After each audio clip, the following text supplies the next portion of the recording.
নমস্কার বন্ধুরা, অর্পিতার হেসেলে আপনাদের সবাইকে স্বাগত। আজ আমি আপনাদের সঙ্গে শেয়ার করব গাজর শাকের রেসিপি। প্রথমে আমি শাকগুলোকে বেছে নিচ্ছি। এইভাবে আমি শুধুমাত্র পাতাগুলোকে নিয়ে নিচ্ছি। সমস্ত শাক বাছা হয়ে গেছে। এবার এটাকে আমি ধুয়ে কুচিয়ে নেব।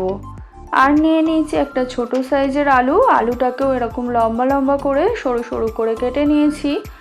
আর কিছুটা বেগুন আমি এরকম চৌকো চৌকো করে কেটে নিয়েছি। এবার আমি একটা কড়াইয়ে 2 চামচ সরষের তেল গরম করে নিচ্ছি।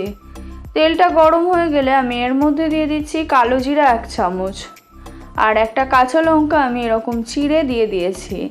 কাঁচা লঙ্কাটা আপনারা আপনাদের স্বাদ অনুযায়ী দেবেন।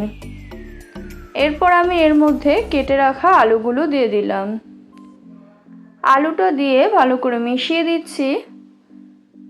আর তারপর আমি এর মধ্যে কেটে রাখা বেগুনটাও দিয়ে দিলাম। আলু আর বেগুনটা ভালো করে মিশিয়ে দিলাম।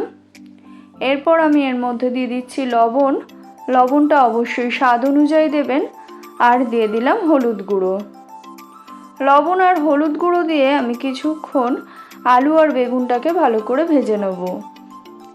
ভাজা হয়ে গেলে আমি এর মধ্যে কেটে রাখা শাকটা দিয়ে দিচ্ছি। শাকটা দিয়ে ভালো করে ভাজতে থাকবো। একটু সময় ভাজলেই দেখবেন শাকটা অনেকটাই কমে এসেছে। এইভাবে শাকটা ভালো করে ভাজা হয়ে গেলে আমি এর মধ্যে দিয়ে দিচ্ছি চিনি। চিনিটা অবশ্যই আপনারা আপনাদের স্বাদ অনুযায়ী দেবেন।